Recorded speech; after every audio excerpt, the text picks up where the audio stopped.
Hello there, everybody. For those of you that don't know me, my name is Dan. I'm a board tech here at Rossman Repair Group, and today I'm going to be fixing a 1990 board number 820-01041. For those of you that want to follow along, let me go ahead and show you guys what this board looks like. It's the 15-inch touch bar. I think it's from 2018, around that year. As you guys can see, there's a ton of liquid damage on this board. The customer said they spilled coffee on the keyboard. You see like widespread splatters of liquid. You can see, might be hard to see. I'll show you guys on the microscope soon. Just corrosion all across this board. The customer's main concern here was getting data recovery. Of course, we'd love to fix the board so they have a working laptop as well. Hello, everybody in the chat that has already tuned in. I'm going to go ahead and switch to the microscope so we can show you some of this corrosion. And I kind of want to run you guys through the first measurements I do on these boards, if especially when people are concerned with data recovery. Either way, I usually check all the SSD signals first. I'll show you guys along, because as you guys can see, just tons of liquid all across. You can see it splattered, some liquid there, liquid here on these MOSFETs across the board. We'll work our way through. And yeah, so first thing I want to show you guys is what readings I take. I'm going to show you guys here. The first main reading I find... Oh, let me pull up the schematic as well. Be easier to show you guys. First signal I always check on this board. I just know where it is from muscle memory. Of course, if you have Paul Daniels board view software, you can check. It's checking P-bus right here. So go ahead and check that. Switch to the microscope. On these two fuses, so we're just going to check this to ground. And it's not shorted. That's always a great sign when you're looking for data recovery. So the next signals I like to check are the SSD signals. Make sure none of those are shorted. There's actually two sides you need to check on these boards. The first one you find is right here on the bottom. Right here. You can see the SSD buck controller right there. Let's pull this up on the schematic as well, just so I can show you guys. This is a problematic area on these boards because it's right next to the vent on the side of the boards. As you guys can see, both wings have two separate SSDs, or two different controllers for the SSDs, and since liquid comes in through the vents on the sides and spreads around by the fan, usually this whole area gets liquid damaged. Doesn't look too bad here. I don't see any real signs of liquid in this area, just some dust and corrosion. So I'm going to go ahead and check 2v5 NAND. You can find it on this capacitor right here. And just measure that to ground. Make sure that's, see, not shorted. That's always a great sign. And we're going to go ahead and check the other side of the board as well. Here you can actually see some corrosion on this cap. I'm going to make sure that's not shorted to ground. That's always not a good sign. Luckily, it looks like the SSD buck might be fine. Just going to pull this up on the schematic. Oops, and switch to board view and schematic.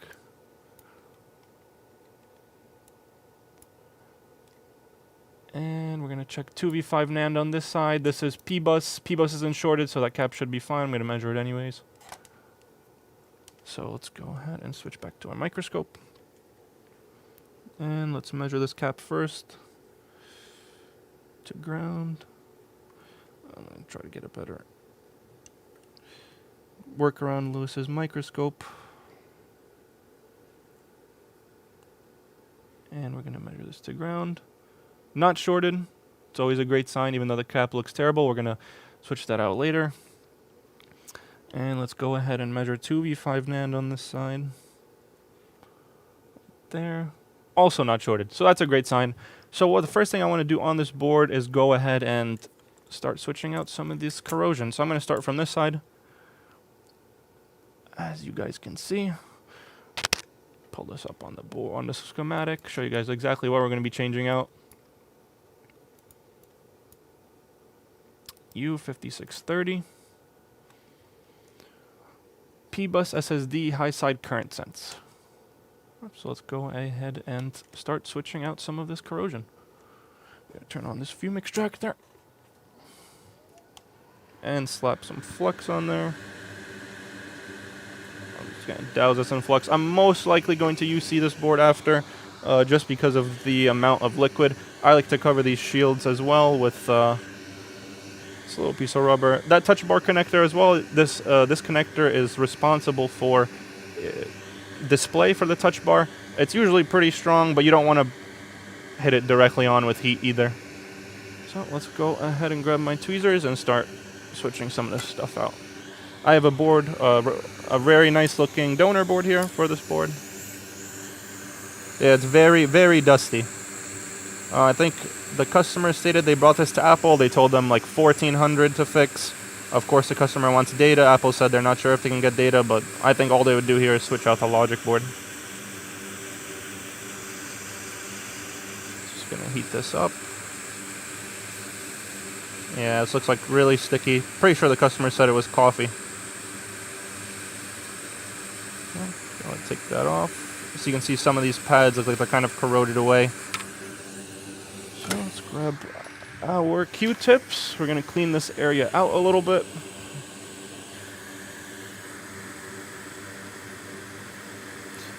Luckily the pads look like they're still there.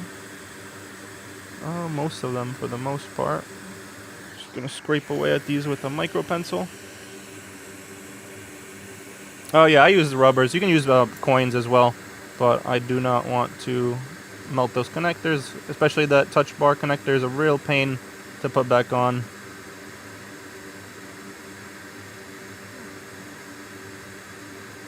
Most of these pads look like they survived. I want to make sure that I'm not shorting something. So it looks like these two pads on the bottom left look like they kind of connected in between. I don't know if I guess maybe I can zoom in, give you guys a better view. Looks like those two pads, maybe the trace, not the trace, but some of the board came off in between. But if we take a look at our board view and schematic, these two pads are connected, so it should be fine.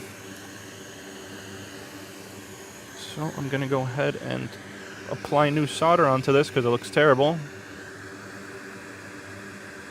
Dan sounds pretty competent. Thank you, Paul Daniels. I'm going to go ahead and grab some solder. Wow, this is some really thick solder. And we're just going to go ahead and apply some new. We don't need this rubber piece for now. And apply some new solder onto all those pads, make them look nice and shiny. This maybe, there we go. Also the chips, we're going to be taking this from a donor board, so the chip will also have solder on it already. I don't like the way this looks. Can go ahead and touch up these joints. Not corroded, but don't like the way they look. He said solder, I take that back. And let's go ahead and grab our donor board. Very nice looking donor board, and we're gonna pull these components off. I'm not worried about melting the connector on this board since it's a donor board. I'm going to show you the other board as I'm placing these on. Fix Lewis's mic. There we go. Let's get this in view.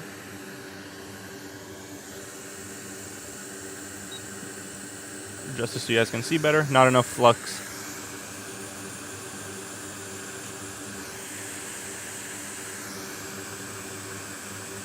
Yeah, so these boards have soldered on non-replaceable SSD storage, just like someone said in the chat.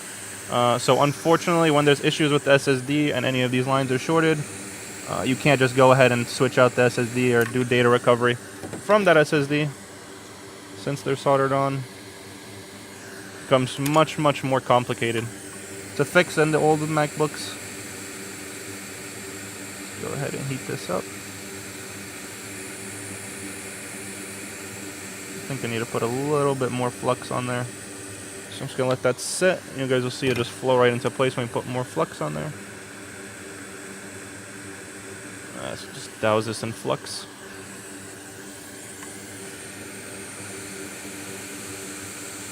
There we go, and you see it float right into place nice like that. I'm going to go ahead and grab another cap from the stoner board.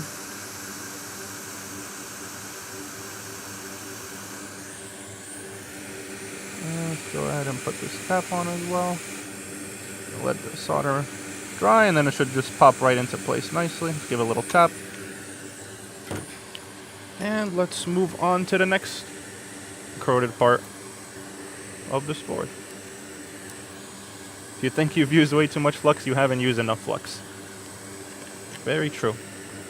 So, the next part I saw that was corroded on this board, this is actually the Ocarina chip. Some 1990 boards don't have this. I believe this customer had a higher spec board, possibly with more storage. That's why this Ocarina is here. There's a lot of boards that do not have this Ocarina. Rather, they have the one on the other side of the board. As you can see, it's pretty corroded. I'm going to go ahead and measure some of these signals, and I'll show you guys what I'm measuring on the schematic as well. Let's go ahead and pull this up. So yeah, this is the Ocarina chip right here, U9500. Let's go ahead and switch this to next page. As you can see, tons of SSD signals, 1V8, 0V9. Gonna go ahead and measure those. So, show the microscope. First thing I want to measure is 1V8. Not shorted. I believe this one 0V9 is only 50. That's pretty low actually. I believe it should be somewhere in like the 200 ohm range, so we might have an issue with this Ocarina chip. It does look like there's some liquid under it. 62 ohms, pretty low.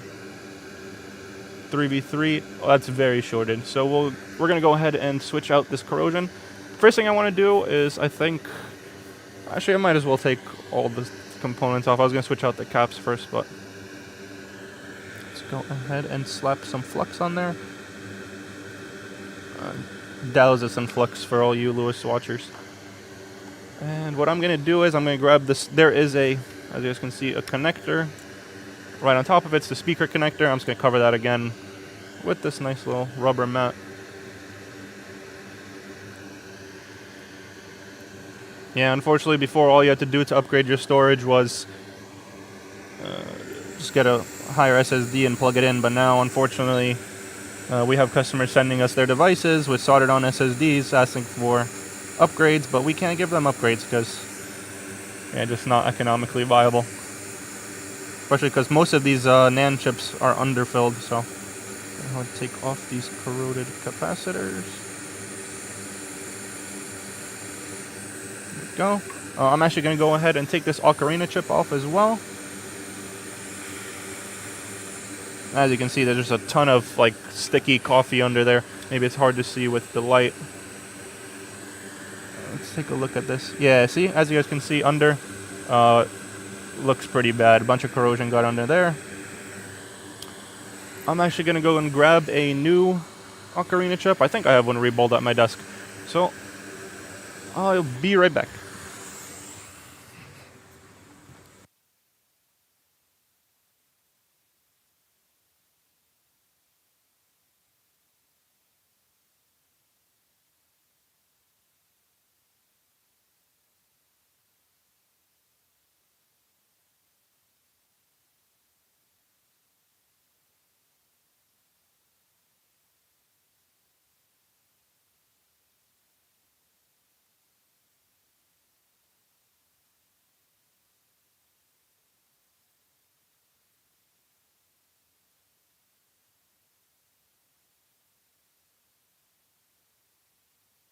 So, I'm back.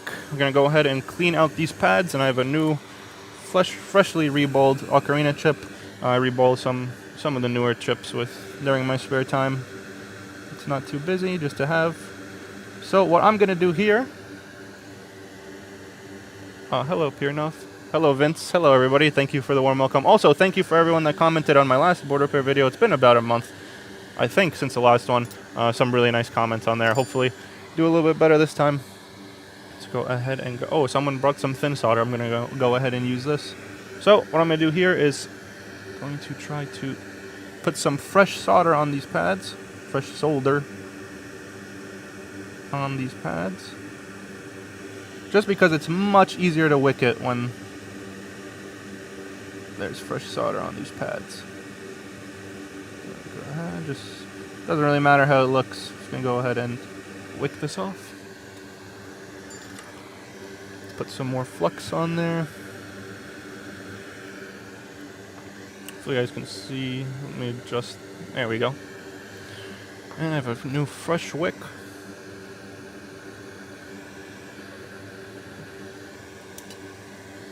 And let's go ahead and wick this off carefully, not to knock anything off. Worst comes to worst, if you do knock it off, I'm lucky enough to have a donor board to replace this from. And this wick is giving me some trouble. There we go.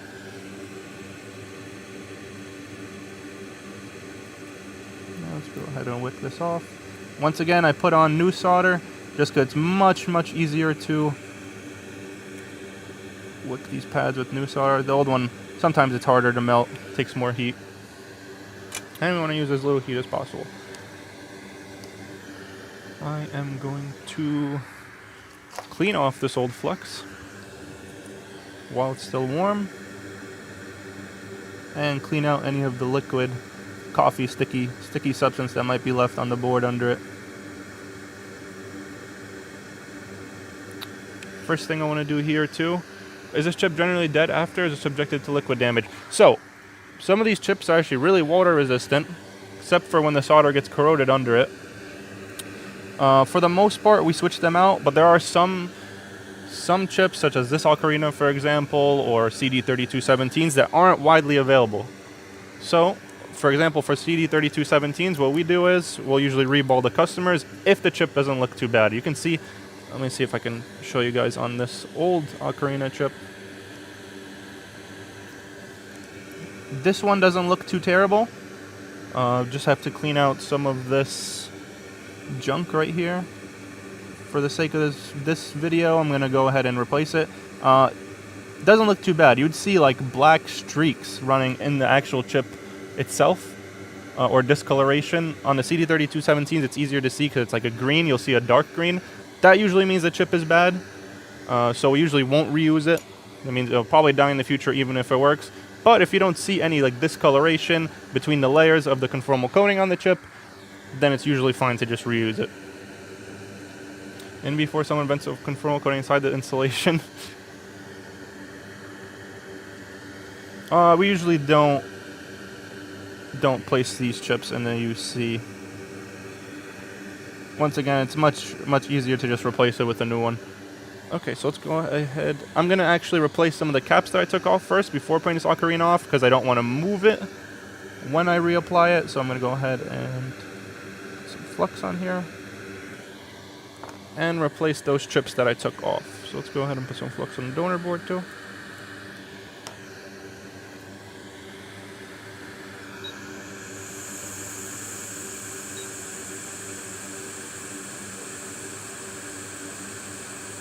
Can you tell me what's up with the plushies? That is, I believe those are all Erica's.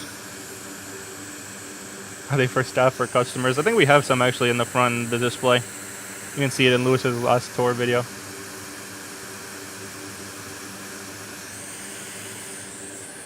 I'm gonna go ahead and replace these caps.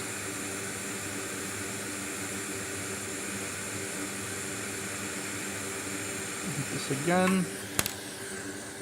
Actually going to put some new solder on these because it looks like I might have wicked some away.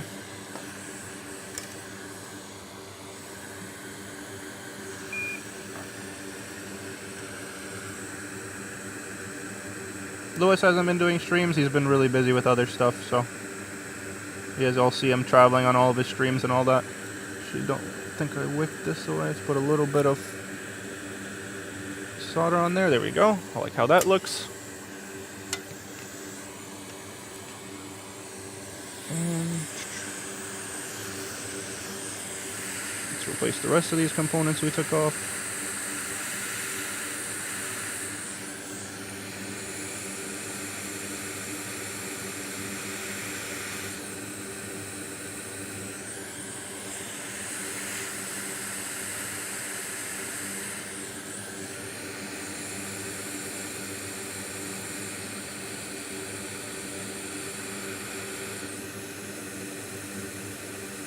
that dry up so that it doesn't move. There we go. I don't know why these capacitors soldered together.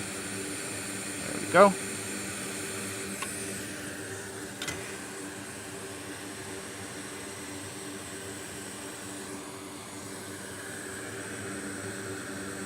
And I'm gonna go ahead and put a new Ocarina chip on here. Actually, first thing I want to do, while I have this Ocarina chip off, is I want to see if that short went away. So we want to see if that was actually the reason as to why it was shorted. So let's see. And that was not the reason. So let's go ahead and put this back on and see if something changes.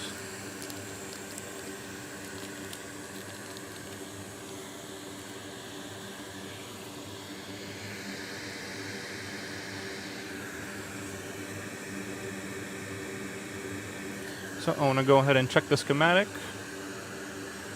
Bottom right.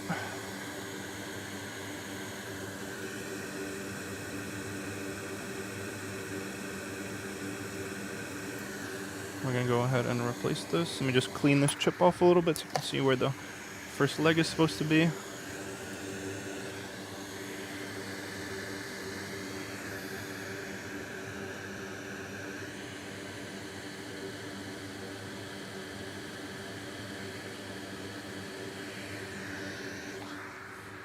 And as you can see, here we have a freshly reballed Ocarina chip.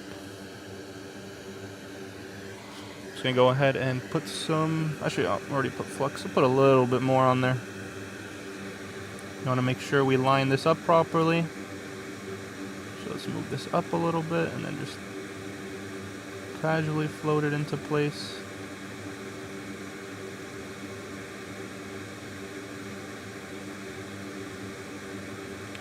Go. And we want to slowly heat this up. I usually start a little bit further away, let the flux melt so the chip doesn't move out of place. Last thing you want to do is have it melt and then have to reball it again. Just gradually move closer.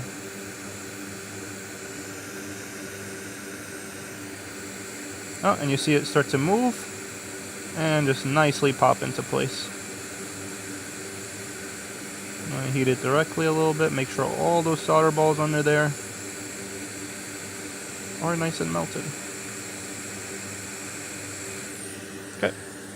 Don't want to overheat it too much though.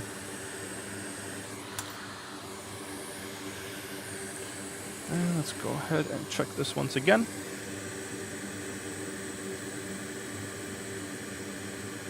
Okay, we might have another issue there, but I'm going to go ahead and move on and start replacing more of the corrosion that I can see on this board.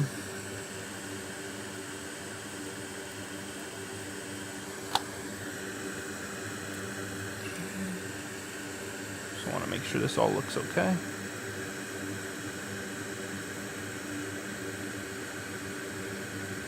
It's fine, that'll clean off.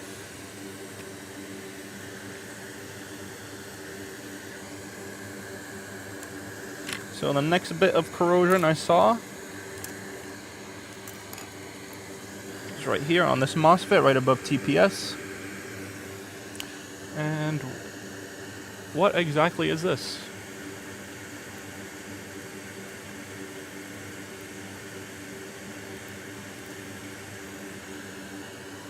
Looks like some sort of MOSFET coming out of TPS 51980.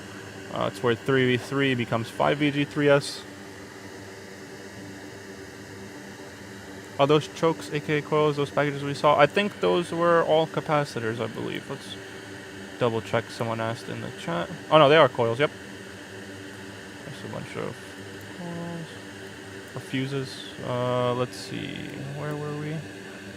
Right here, I'm gonna go ahead and replace this MOSFET because you can see this blue tint of corrosion right on top.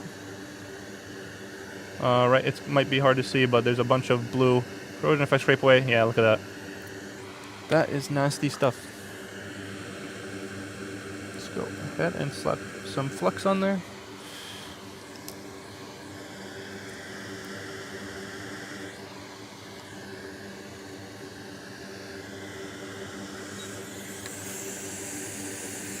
No connectors around here, so we don't really have to worry about melting anything. No, this customer fessed up to the spill. They're actually very worried about data, so they're actually very honest about everything that happened to this laptop. It was just a coffee spill on the keyboard. Took it to Apple first. They said $1,400, which is basically the price of this device. And currently, I think it was a little bit more at the time when they bought it.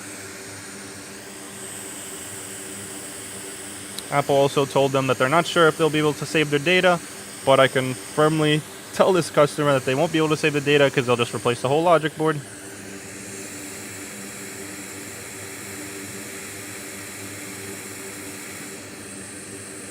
Again, I'm just grabbing this straight from a donor board. There we go. Brighter the camera. Let me see if I can do that real quick. There we go. Looks a little bit better.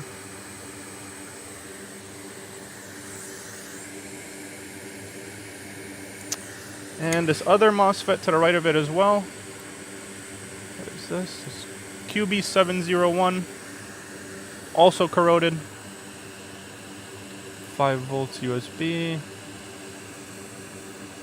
So we're going to go ahead and change this out as well. 5 volt regulator. Right here.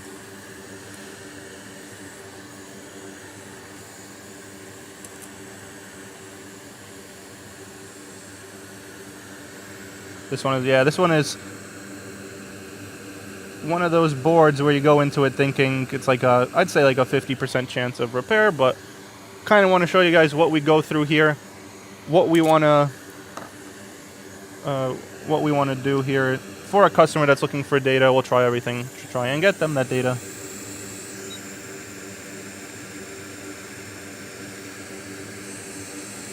Let's go ahead and take this off. You can see it like clumps of coffee right there.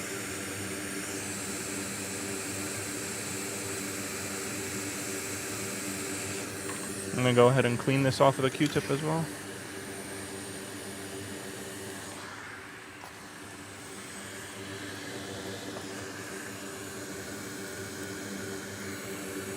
And you can see that there's coffee stains all over.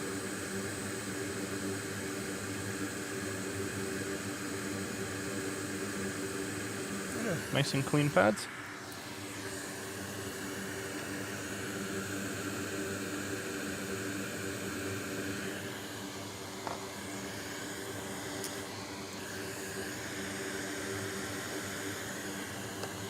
The pads weren't bridged with solder, just how they're connected on the schematic.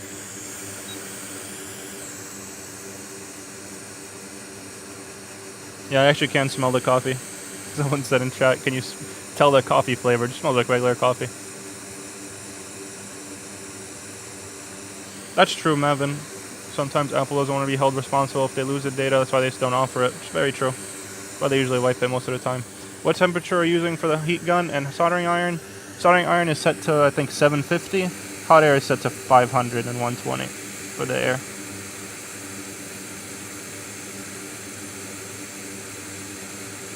I'll heat this up. Pops right into place nicely. I'm going to press it down a little bit. Put some solder on this pad too. Go. Let me put some new solder on these as well. There we go. Why wouldn't you ultrasonic clean before servicing? Sometimes the ultrasonic will wash away most of the corrosion, almost always wash away all the corrosion. Makes it much easier to, let me see if I can, I don't know why this doesn't want to stay on much brighter. So what the UC will do, it'll clean away most of the corrosion, and then we won't know where to start. So makes it much easier to replace first what you see is corroded, so then that way, you know, if it cleans it out and only corrosion is under the chip, how would you know it's there, you know? And then you'd end up not knowing what is corroded and what you need to replace.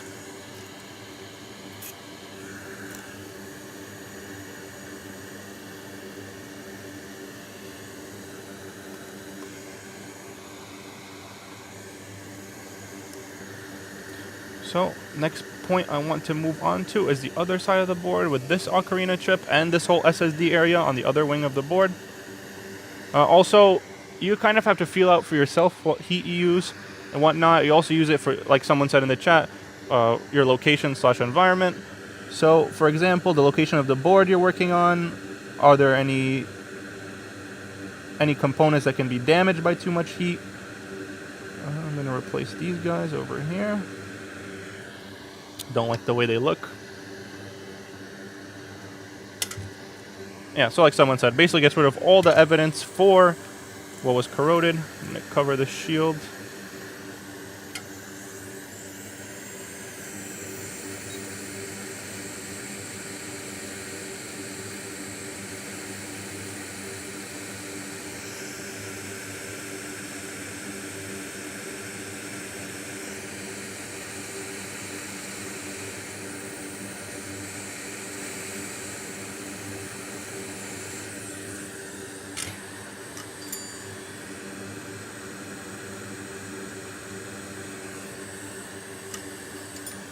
Don't like the way this pad looks. There we go. For some reason the camera doesn't want to stay brighter.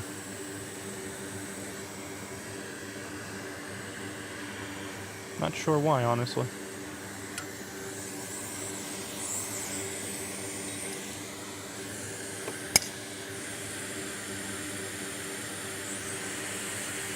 So I'm going to go ahead and pull these components that I took off. I'm just changing them out because I didn't like the way they look. They look kind of corroded.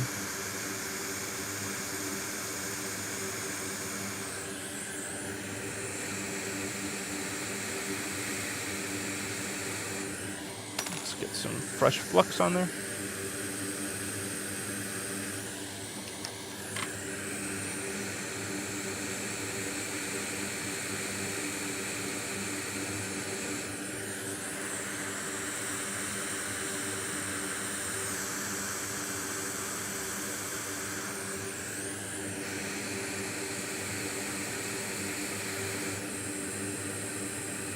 That dry up, put some new flux on there, and you'll see it just nicely pop into place. There we go.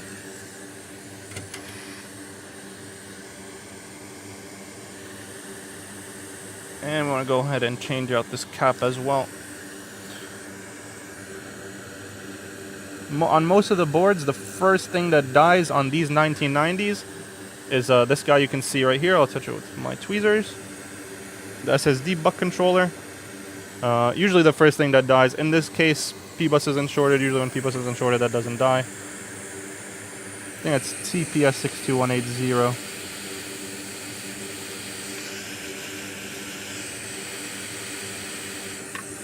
Let's take that off. I'm actually going to clean this out with a Q-tip.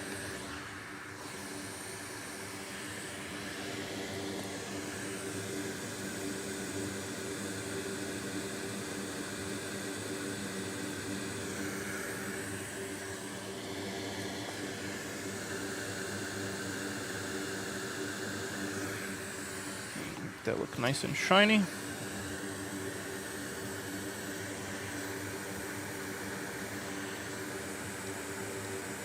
I'm not sure why this apologizes Lewis's setup. I didn't really change anything.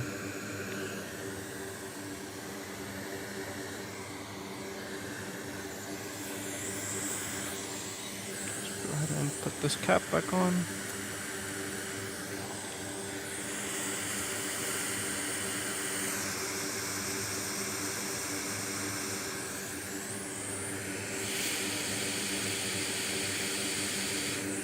Oh, so see that cap flew away. I'm going to show you guys what to do. Actually, a good example of what to do when a cap like that flies away. So let's go ahead and find that cap. I'm not going to be searching Lewis's office where to find it. C9080. It's a 10UF cap. As you can see, there's a bunch of other caps on this board. You can also manually search it. Control F, find, for example, search 10UF and you'll find a similar cap. So what I'm going to do here is just right click this, so show me where it is on the schematic. On the board view, I should say, sorry. So I'm gonna go ahead and to the other side of the board. I'm just gonna go ahead and grab a cap from there. That one's also gone. So let's try this one, 9070. And I believe that one is also missing. So let's go ahead and check this one. I see everyone. This one is also missing. So now I'll give you a good example of what I do in this situation. Just Control F. And we're going to search for 10 UF. Just remember that it's a 25 volt cap, 0603 for the size. Oops, I think I typed the wrong thing. 10 UF. Example. And then we just want to search through the schematic and find a similar cap to that. 6.3 volts. If possible, you can also search through other. If you don't have a 1990 donor board, for example, you can check on 1707s. They're all the same. Just make sure it's the same size. Oh, there we go. We found one. C7077. It's right next to ISL 9240. And this one is here. So I'm going to go ahead and pull this from the donor board. You can also search the exact same measurement. It's the same on every board, so if you find something with the exact same specifications, you can just pull it from another board. I wasn't holding it too tight with my tweezers, so just went fine. I don't want to grab another cap from the desk because who knows where it could be from. Let's go ahead and switch to the microscope. Also going to put some more flux. That's probably why it went flying. There we go.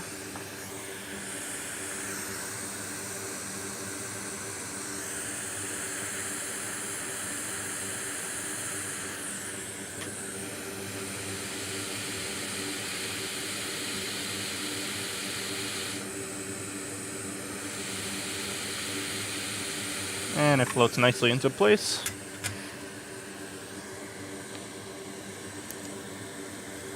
Let's see if we can find anything else that's corroded on this board.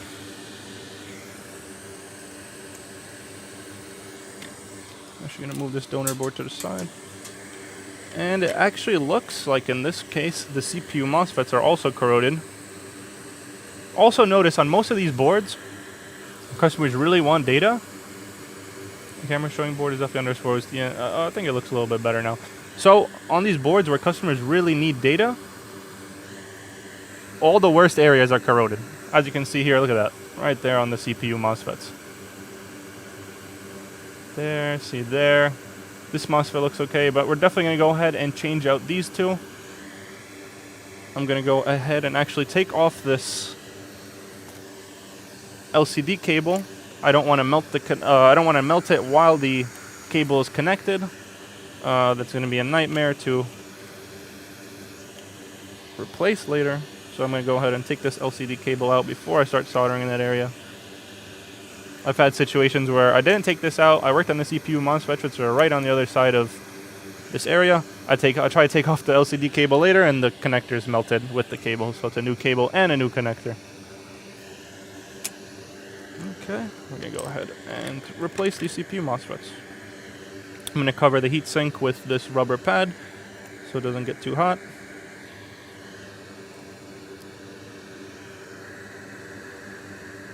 And let's just put a ton of flux on this. The CPU MOSFETs take a lot of heat to take off.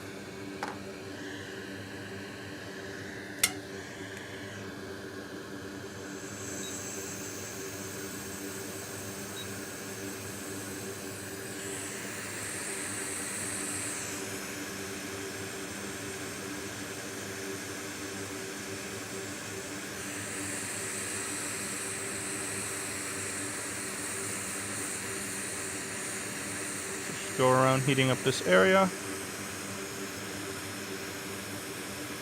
It's like a specific type of material. It's made by HAKKO, specifically for heat. It doesn't melt. If it does melt, it just forms right back into place. Kind of cool, actually. If you don't have that, you can just use coins. I usually use those for covering up bigger chips as well.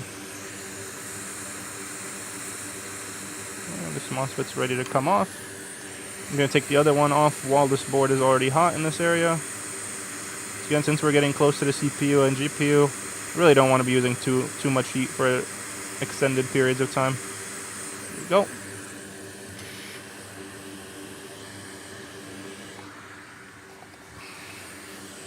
I don't even know if it's rubber. It's some type of material, elastic material.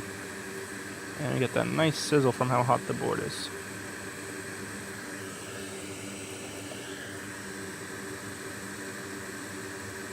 Let's go ahead and clean this area out.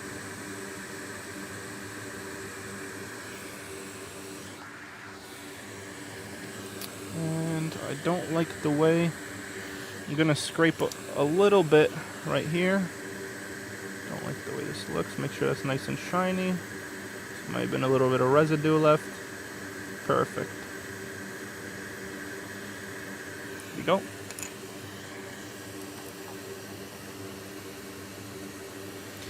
Check component above one that flew off. It moved during desoldering. It's fine. It moved back into place. Thank you though for the heads up.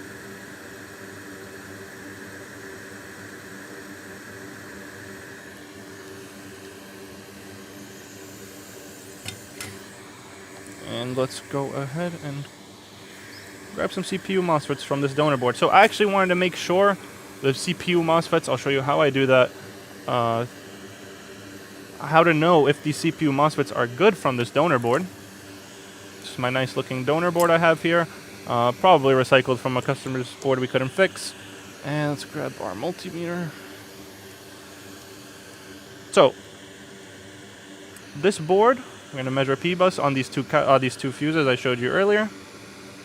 As you can see, oh wow, it's actually not shorted. Might have taken the component that was shorted from here. Okay, never mind. So these CPU MOSFETs should be fine. Let's go ahead and... But in any case, how you would check if these CPU MOSFETs are fine, you would check... Go ahead and grab it here. Check P-bus, and then you would check P-bus to these coils. And as long as the measurement is higher than P-bus to ground, for example here, all these different coils, your MOSFET should be fine. If they end up... So for example, if P-bus was 5 ohms to ground here, and on these coils it ends up being from P-bus to here, ends up being 3 ohms, those MOSFETs will most likely be bad. I just wanted to double check before I take these MOSFETs just to know that I'm not taking some bad ones and putting them on that board. Go. Switch back to the microscope. And we're going to put some new CPU MOSFETs on these.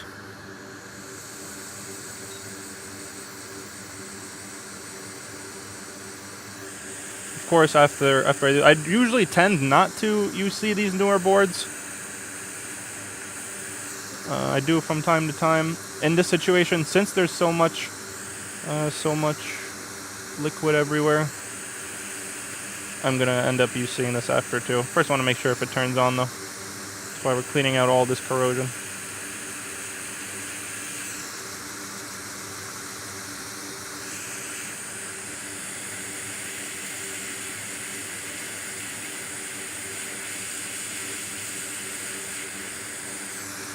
I'm just heating up the donor board to get this MOSFET off.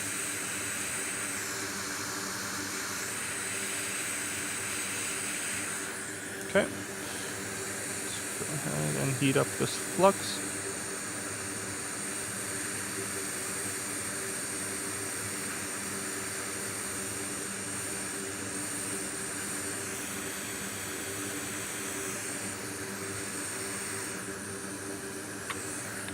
Put some more flux.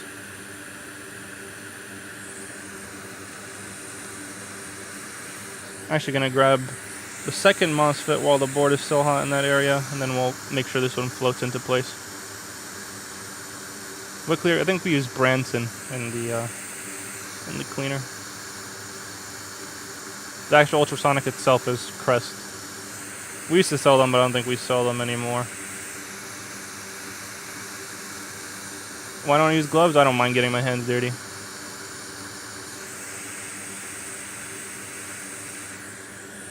I also feel weird wearing gloves. I only use it for when I'm doing some bigger components or Hands might get really hot.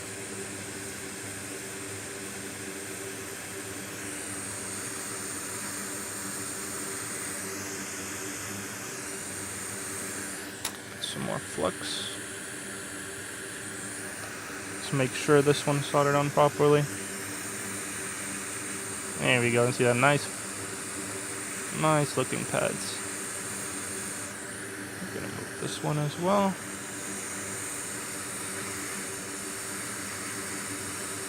And you'll see it start floating nicely into place. Give it a little bit of tap. Boom. Pops right into place. And all those pads look very nice.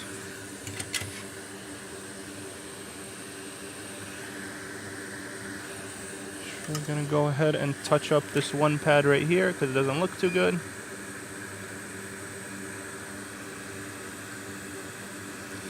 Want to make sure I don't mess up that cap.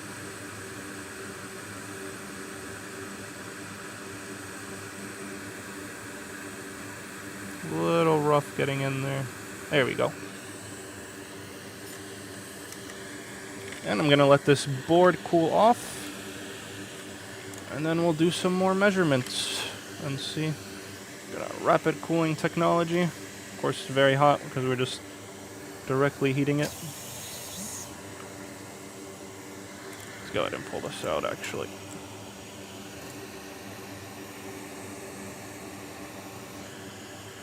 I always want to double check and make sure things properly line up and fall into place. You guys can't see, but I'm just using this air to rapid cool my board.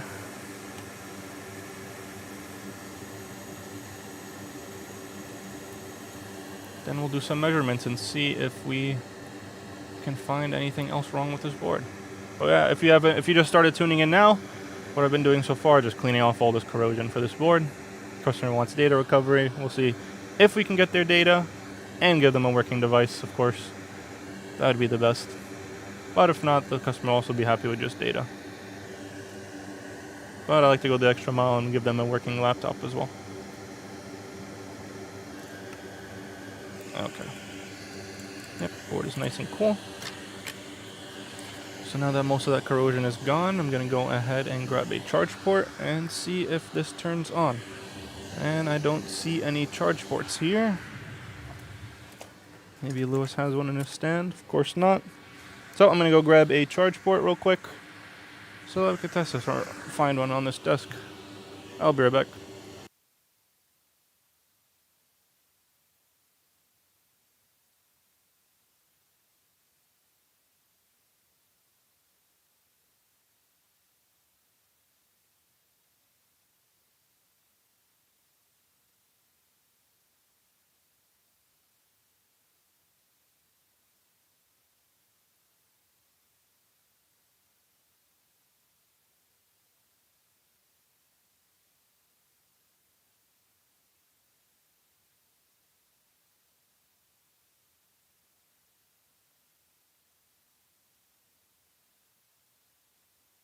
Okay, I am back.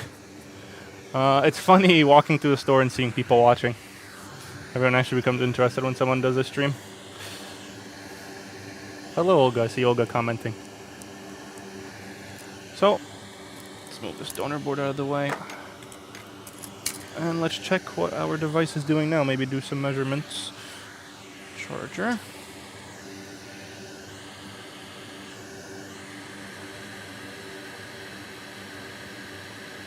5 volts.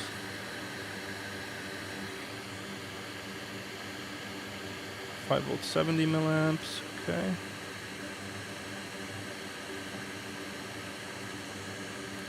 5 volts, 150.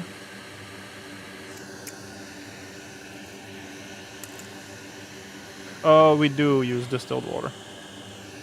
I believe so. I usually don't switch out the water. Probably should start doing it though. Kind of unfair to have everyone else doing it. So there might be an issue with either the CDs.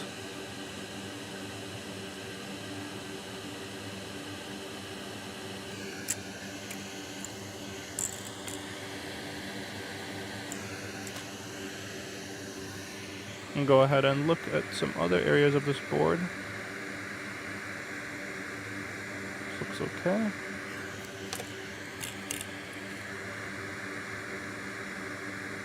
This looks like just very dusty. Oh, looks like there's some liquid on this MOSFET. I'm going to go ahead and change that out while I'm here.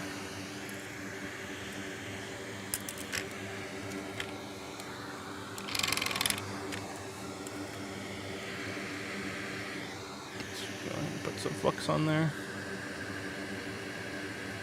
So let me show you what this is on the schematic. Let's pull this up. It's on this side of the board. Right here, Q3200.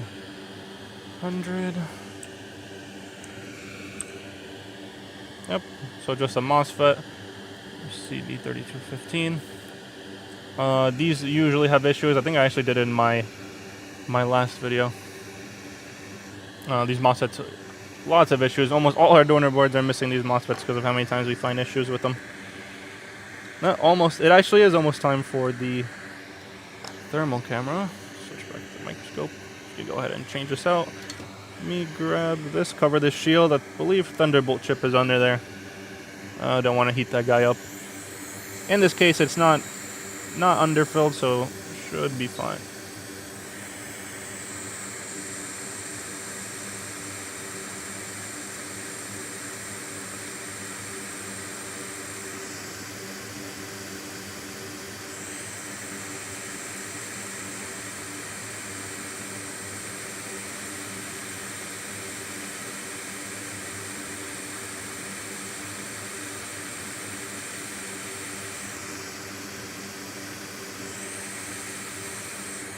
Yep, there's a ton of sticky stuff on this MOSFET. I'm going to clean that out. Q-tip.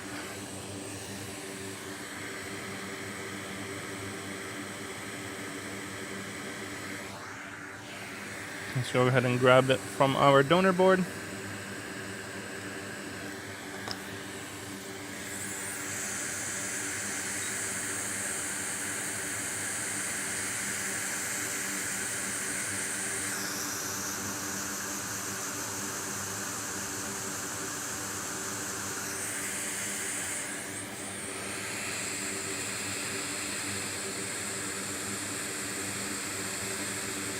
And that popped into place nicely because of the flux. Let's go ahead and cool off this board once again. I'm going to plug it in and see if anything changed from that corrosion. 1 Lewis of flux, please. I think I'm one of the people here that uses just as much flux as Lewis. Actually, no one uses as much flux as Lewis, but very close. Either way, even using a lot of flux, those tubes usually last a few months.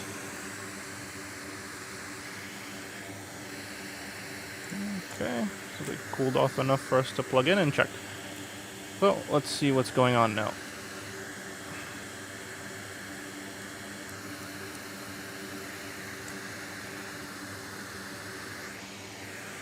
It didn't end up failing, it was corroded, so we're gonna go ahead and change it out. And we're still having issues. Might be time for less flux. Might be time for thermal cam.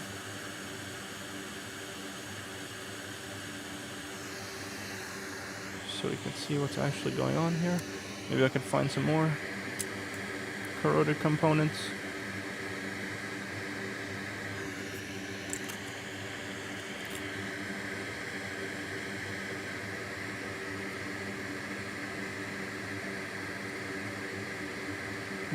Looks fine.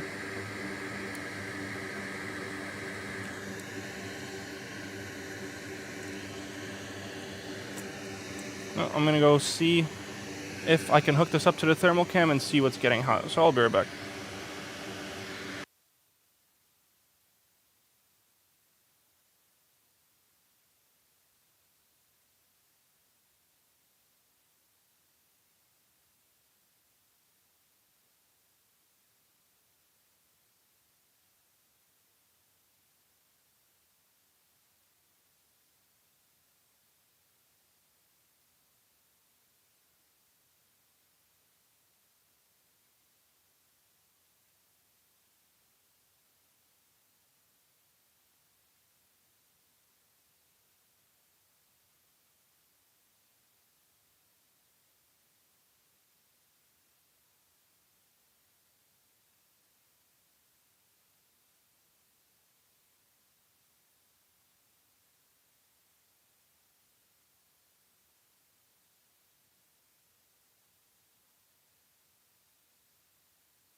Okay, I am back. Apologies for not showing the chair on stream.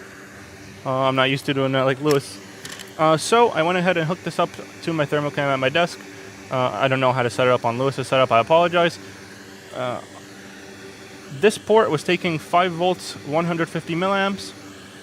This CD looks like there's a short on the CD. The very corner of it's getting extremely hot. So I'm going to go ahead and change out this CD.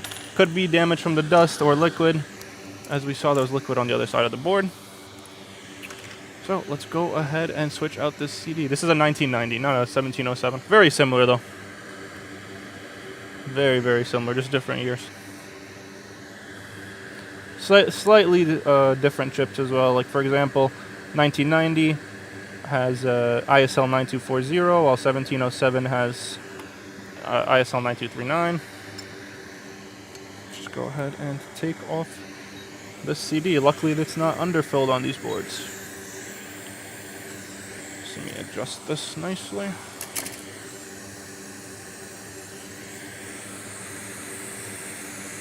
You can see there's dust and looks like almost like coffee stained dust all over this.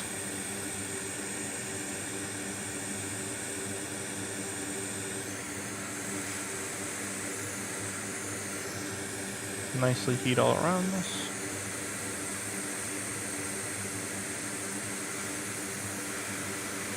This corner of the chip actually looks kind of burnt. Okay. Pads look fine. Underside of the chip also looks fine. Yeah, luckily that thermal cam is put to very good use in our store.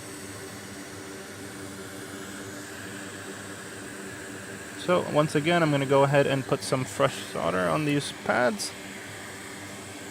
Make it easier to wick them off.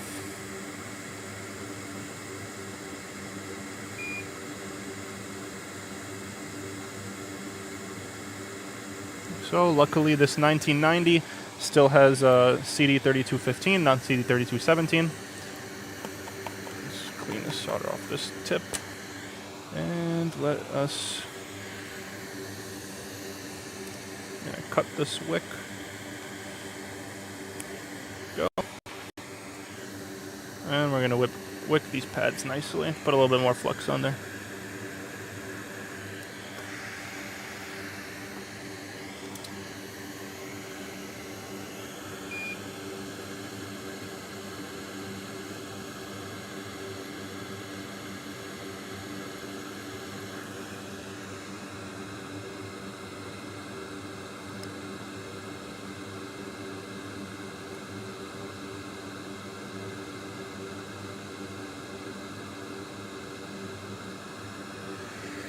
Okay, those pads look pretty clean. 2 of them look to have linked together, but most likely let's take a look at the schematic. Show you guys which part of the board I'm actually looking at. Where the hell did this board go? Let's reopen the schematic because for some reason it disappeared. Okay. What the hell happened to this board view? Okay, I guess board just wanted to disappear on me. Let's reopen the schematic software.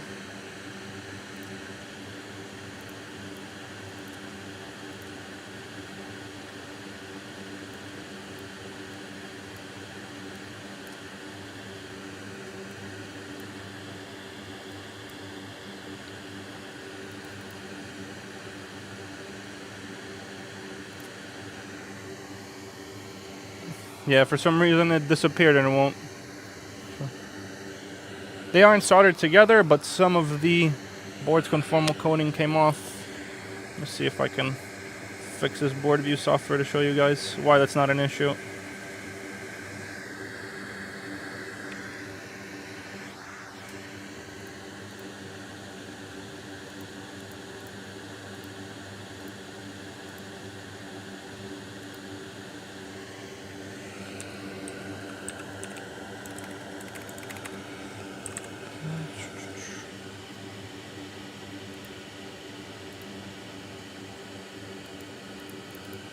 There we go. Got this board back. Let me just set this up so it looks nice for you guys. go ahead and pop that back on the screen. So, this is the CD we're switching out now. And these are the two pads that look soldered together, but they're not. They're the same thing, so there's no harm in replacing it with those pads looking like that. Yep. So let's switch back. Let's go ahead and replace it. So as you guys can see in the top left corner right here, this shouldn't be an issue. Same signal.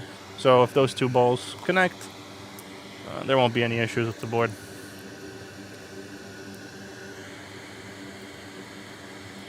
Gonna go ahead and grab a new CD3215. Just make sure I have the right orientation. Luckily, we don't have to reball these because we sell them on our store.rossmangroup.com. Go ahead and dump some flux. Just gonna lightly heat this up so it makes it easier for the chip to fall into place, doesn't move around.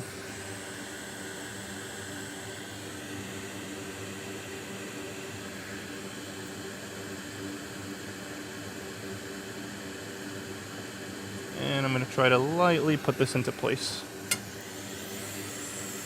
And I'm going to try heating from further away a little bit.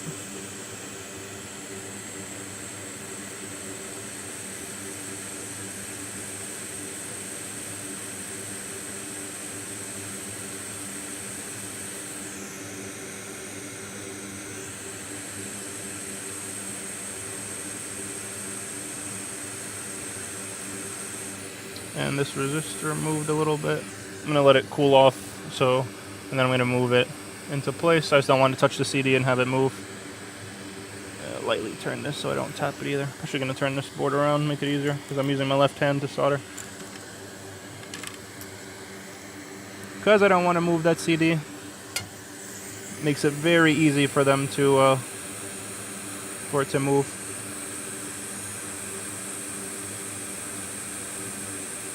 There we go.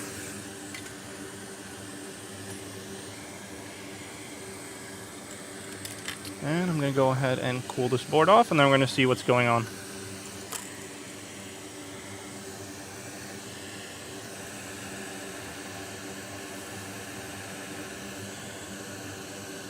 Show this board view while the board is cooling off. Yep, so we just replaced this CD3215. It was getting hot under the thermal cam.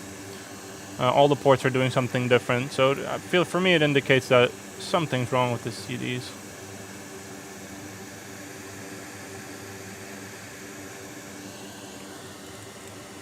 And I'll show you guys. Let's see what happens. So I'm new to all this. What are you using to heat that? I'm using a hot air gun. Lewis's current office setup, I think it's the Quick. He has a Quick setup. We sell Latins on our website. Everyone here uses a different one. Lewis still uses the Quick because, I mean, it's a working machine. Why would he throw it out? Well, it's very, very similar to the Atin that we sell now. The heat I currently have it set to is 500 and 120 air.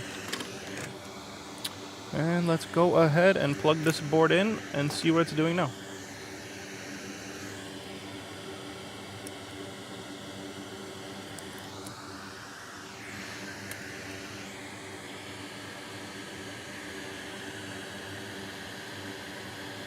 Okay, it's doing something different now than it was before.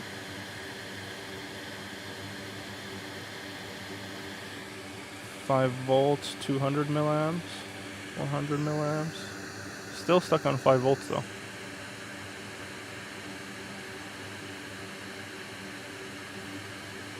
Volts.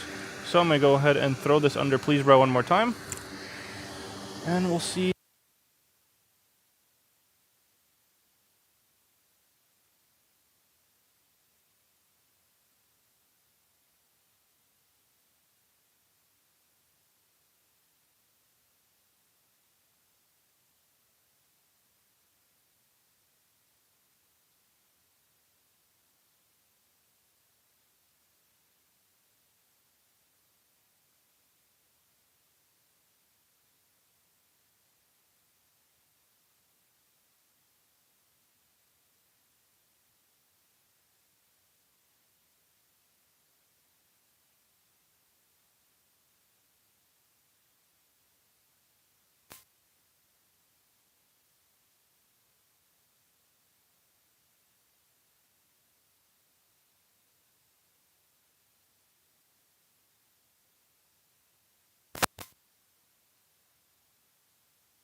And who knew, with my luck, the CD3215 on the other side of the board is also dead. So, let's go ahead and show you guys. The CD3215 was getting extremely hot as well. It was kind of pulsing under the camera. So we're going to go ahead and switch this one out. What I'm going to do is cover up this connector right here with this piece of rubber. And we're going to go ahead and change this one out. Can you read the comments? If so, would you move out of New York City? I would highly, highly consider it. Depending on where he goes, Lewis, if you're listening to this, please choose Florida.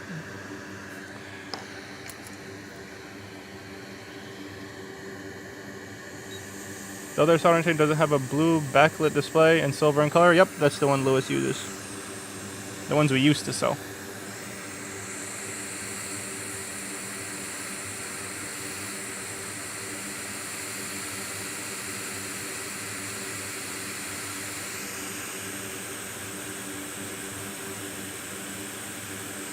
I'm not sure if there's a difference. We always use the C00s without the Z.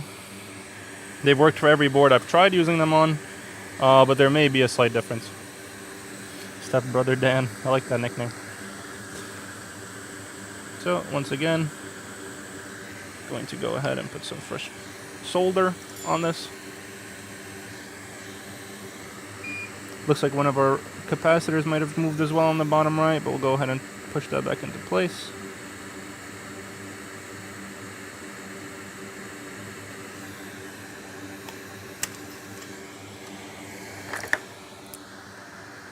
Yeah, I'm going to go ahead and quickly move that back into place.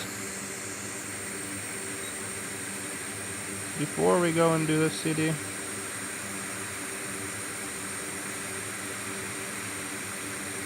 There we go.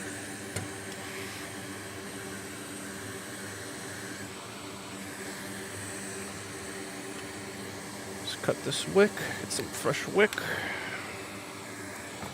A little bit more flux on there too.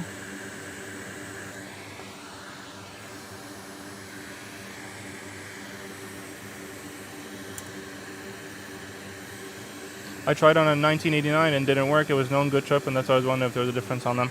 I would check and see which one it was that you took off and try to replace it with the same one, but I can't recall having issues with that.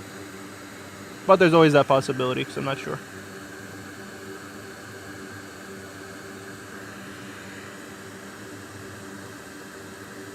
Let's try to nicely take this off without pulling anything off with it.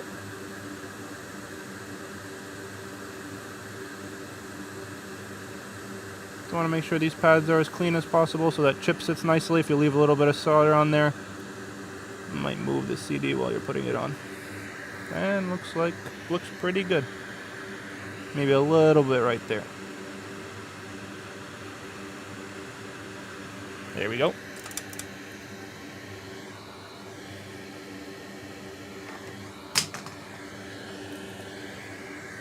Let's clean off this burnt flux.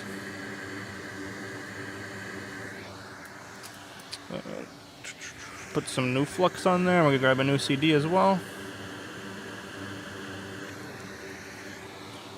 Don't like the way that looks. I want to get a little bit more of that solder off. I think this might cause an issue right here.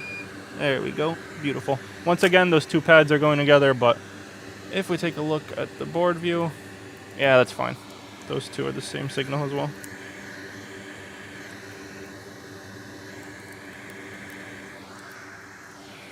Let's go ahead and put a new one on. Reopen this board view, is glitching again.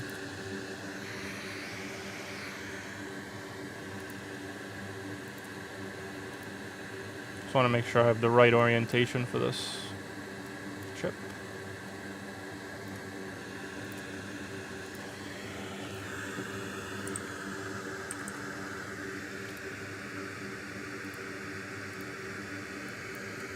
And it should be on the bottom. First leg is on the bottom right.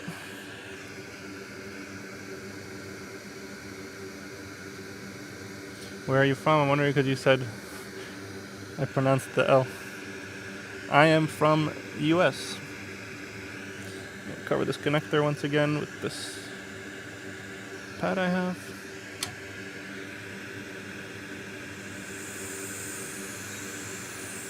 And I want to nicely put this into place before I start heating so that it pops in nicely. I want to make sure we don't see any pads on the side. Just tap it in, you'll feel it move nicely into place. You can see some little residue from liquid damage here as well.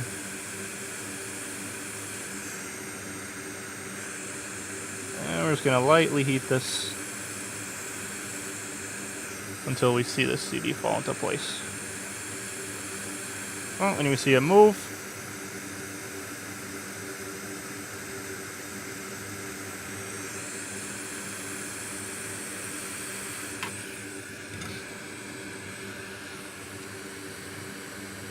go, and we're going to cool off this board.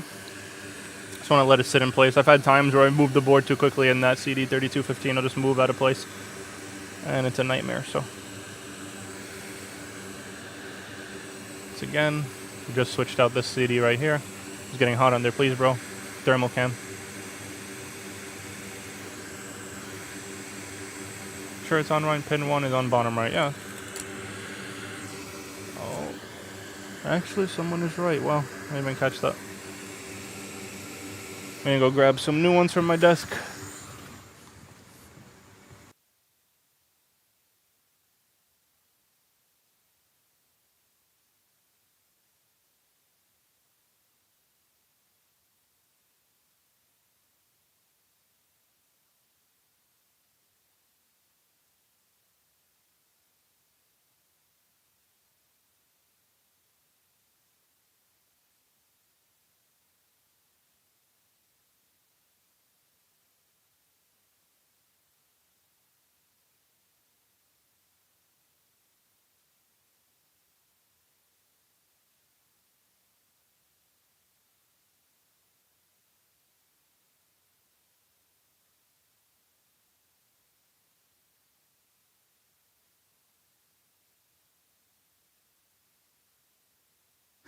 Okay, I'm back. Grabbed a new CD.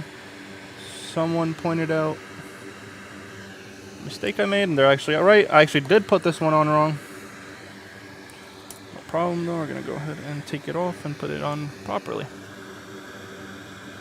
How long have I been repairing? I've been doing it for about a year, so I do still make some small mistakes. Like this one was actually a newbie mistake, but we would have caught this pretty quickly. Originally I was doing shipping for Lewis, and then I learned myself from the people that work here and from Lewis's videos. Now I'm doing board repair. I think it's been about coming up on a full year since I started doing board repair full time.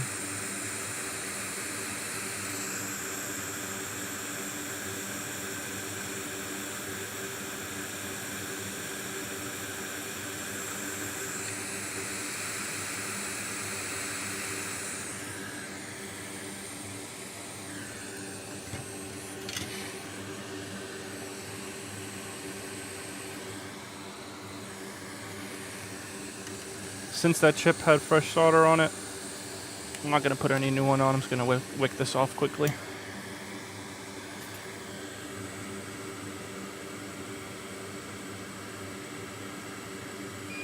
Need more flux.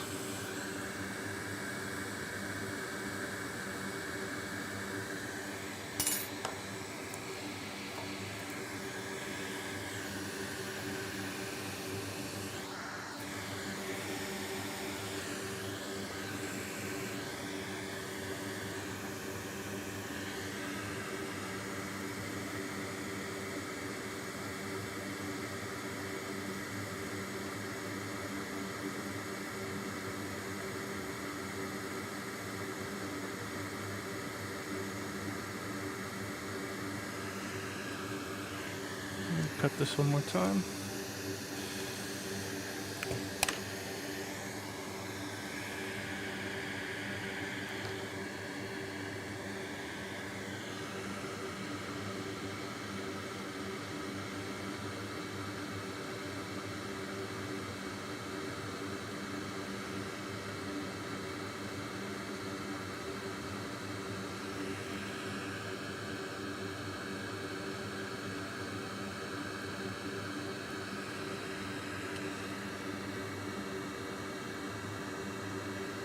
go. Just get these last little pads down here.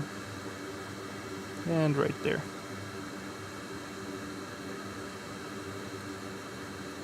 And I want to make sure all these pads are nice and clean.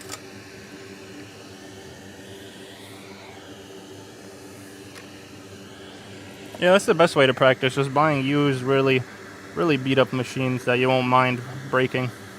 That's pretty much how I started when I was doing it here. They'd give me like donor boards that were like fixable, for example, and they'd specifically mess something up on purpose that they knew was wrong. And like, oh, go find what's wrong. And over time, you just learn.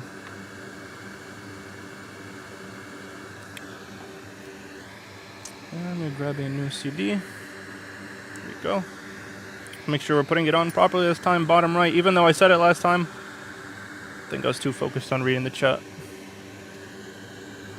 How much flux have I used? A lot. Well, it looks like a lot, but in reality, actually not that much.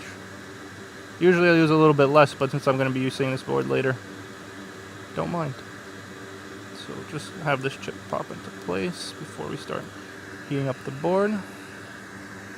Looks about right.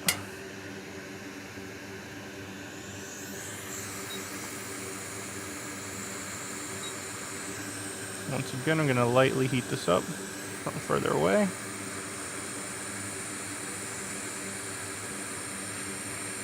Just want to make sure we're covering that connector. But worst comes to worst, we can always replace it. And we see that chip nicely move into place. Now I'll make it swim a little bit in the flux. Make sure all that solder is melted. There we go. And let's go ahead and cool this off. Have our fume extractor.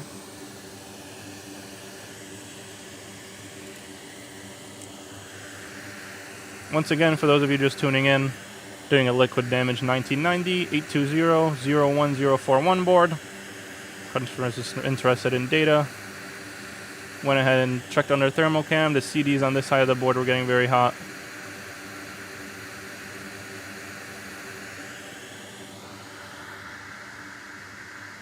I'm just going to let this board cool off before we plug it in. And I just realized that I took my charge port back to my desk, so we're going to go ahead and grab that and test this board. So I'm going to let this cool off. Let's go ahead and grab our charge port.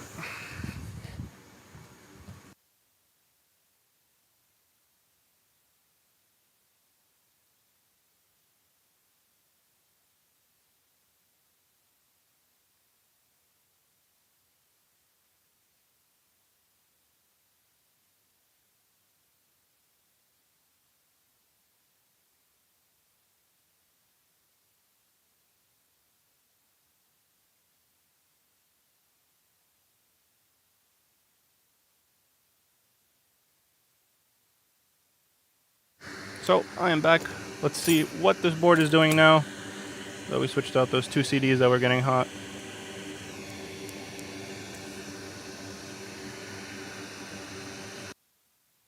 Someone said, hello, Dan. I hope you're having a fantastic day. I am. Hopefully we can get this board to work for you guys.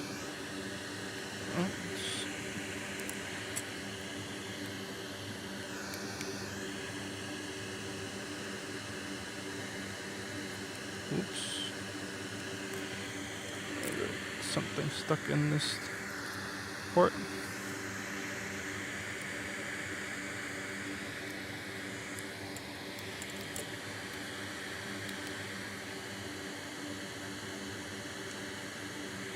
Go. Make sure I get this on the screen for you guys.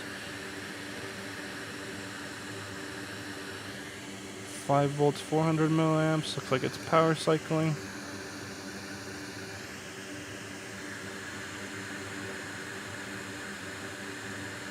Now this port's doing the same thing as the other one. Before we had 70 milliamps on this port. See if we can see what's going on this side.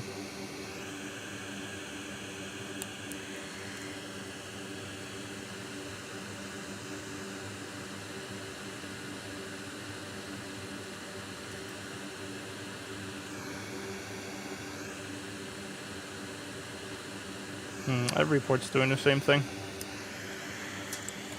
So I'm going to go ahead and hook this up to the thermal cam one more time.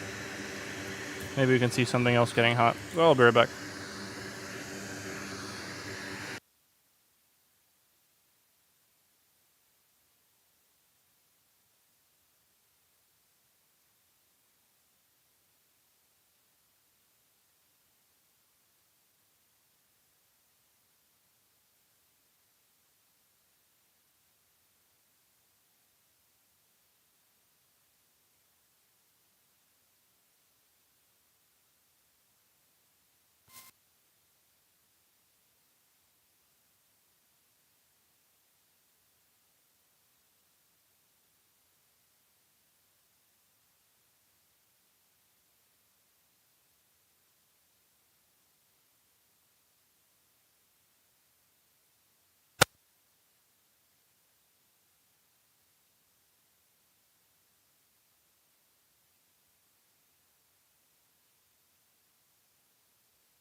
So I'm back once again, and guess what we found out? The other two CDs are also dead. Just my luck. Both CDs on this side are also getting extremely hot. Very, very hot, actually. So it seems like something might have zapped all of our CDs.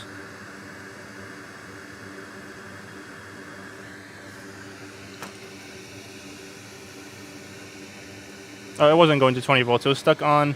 It was on 5 volts and going to like 500 milliamps. It should be enough to turn it on, except for the 20 volts. If it was 20 volts, but it was not. It's only 5 volts.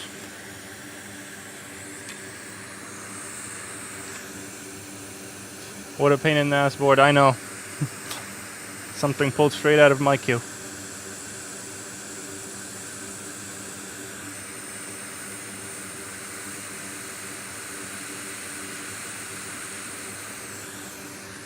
So unfortunately I couldn't show you guys the thermal cam. I don't know if Lewis has any setup here for it. I don't think he does, actually.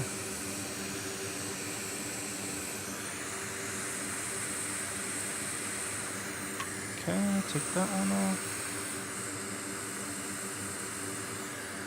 And get both of this. Let's make sure we didn't knock anything off. I don't think we did. Just gonna go ahead and replace both of these at the same time.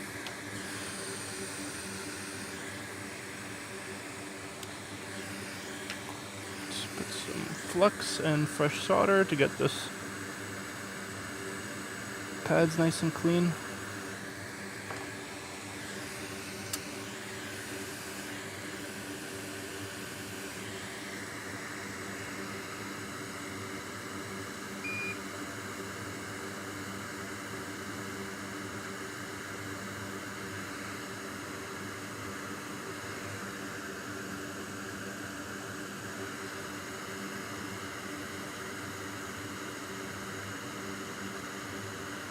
Oh, we actually pulled the capacitor off there. We'll go ahead and replace that from our donor board.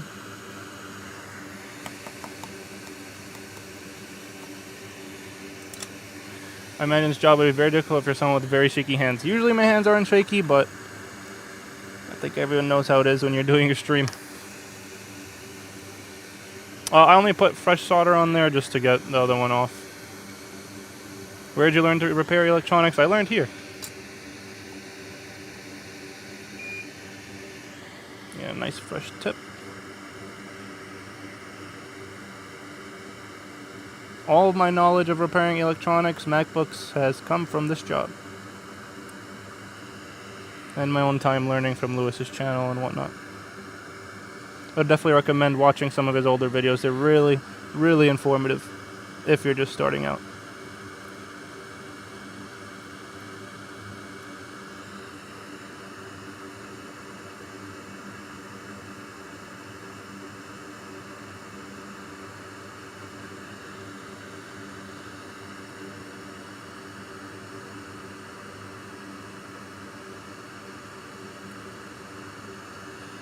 Okay, I'm gonna cut this wick.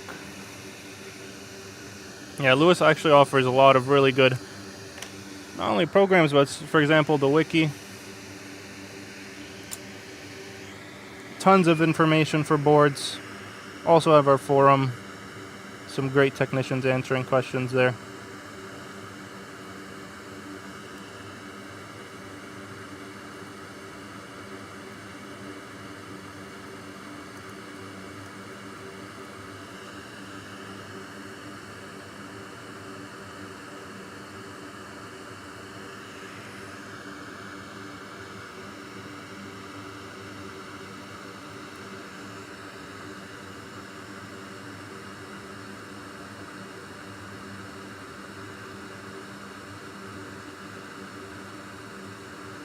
Okay, let's go ahead and clean off this old flux.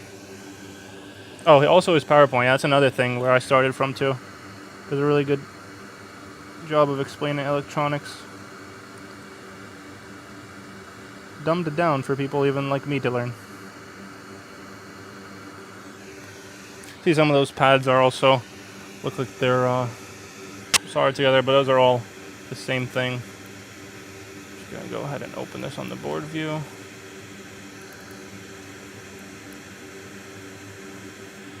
Switch to the schematic and board view. I think it was this one. See, all four of these are linked together, so it should be no issue.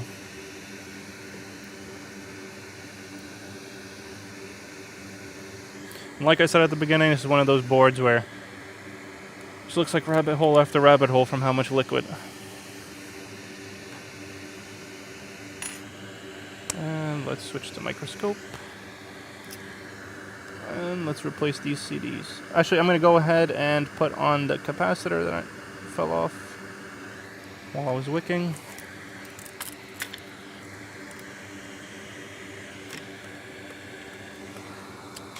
Move this microscope.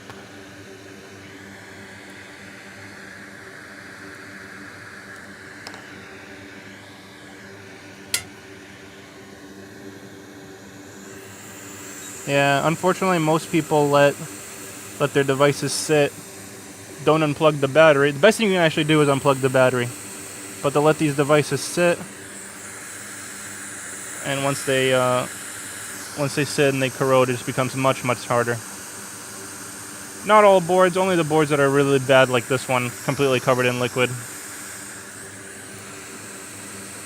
Sometimes, you know, just not worth putting it through the UC, because UC could actually kill a board as well.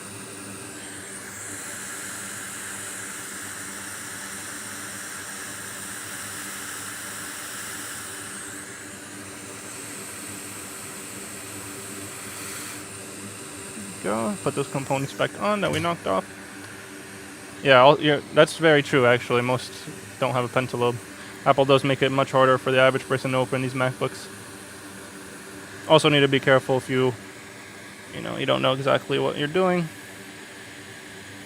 You know, might short something or damage something while you're opening it. I think Paul did a stream yesterday where he showed what happens when people try to open MacBooks on their own with screwdrivers on the side, and it knocks components off. So let's go ahead and put this CD on.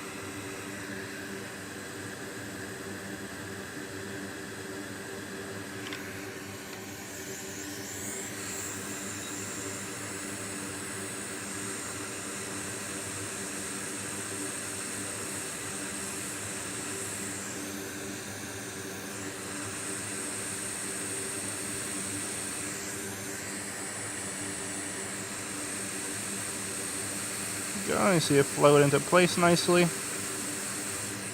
Go.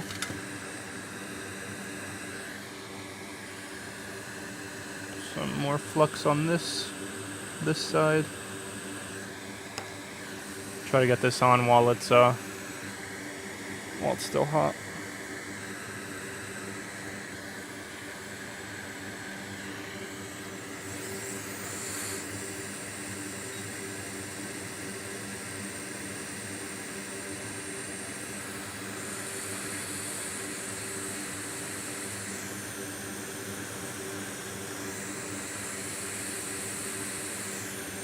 I'm guessing which components are interested and which aren't. So Show you now, most of these chips have little markings on them, the bigger chips. You can see on the bottom right corner, you can see that circle.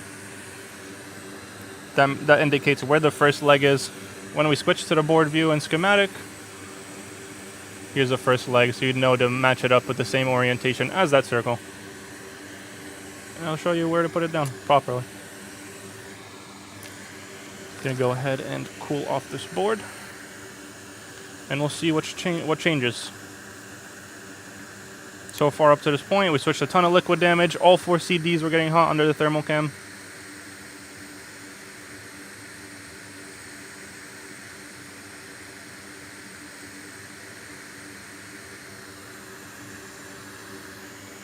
Just gonna let this cool off before we plug it in. Hopefully it'll turn on for us.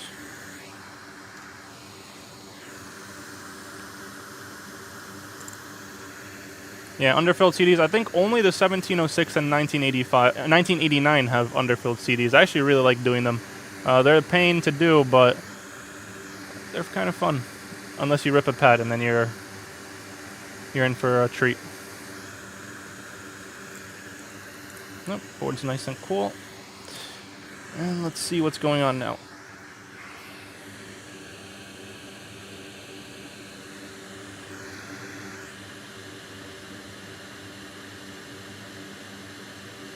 And we have 20 volts, 300 milliamps, 200, 1.6 amps. So this should be turning on. I'm going to grab his test screen, and let's see if we get Apple logo or not. Move this over. I have a test screen here. I believe it works. Actually need to go ahead and put LCD cable back on. Just going to go ahead and screw these in properly. Yeah, I like underfill chips. I don't know what it is about it. At first, I think my first one took me like an hour to do at least. There's something about it that's fun. I think I've had a few boards just like this one where all 4 CDs are bad, but they're all underfilled.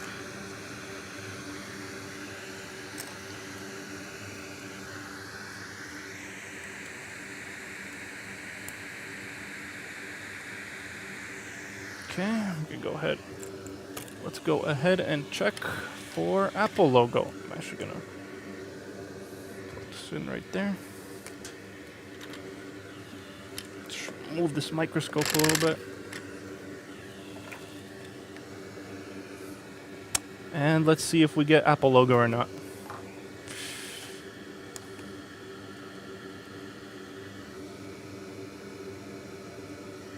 Oh, 5 volts, 300 milliamps, 20 volts, 200, 300, should pop up over an amp. There we go. And we have Apple logo. So I'm not going to let this boot just in case. I don't want to show the customer's information. Honestly, I'm kind of surprised that this one did work. Yeah, don't worry, I'm not going to dox the customer. A lot of liquid, really. We have Ocarina. We had to replace 4 CD3215s. Tons of areas around the SSD and other things. Hopefully, this boots properly. Nothing else is wrong with the computer, but we can definitely get access to their data since this is turning on. Yeah, so for now, this device is fixed. Thank you so much for watching, guys. Sorry for the long video, but it is a long repair. And that's kind of what goes into heavily liquid damaged devices like this one, where a customer really needs data. We'll do anything to get it back for them. So thanks for watching, guys.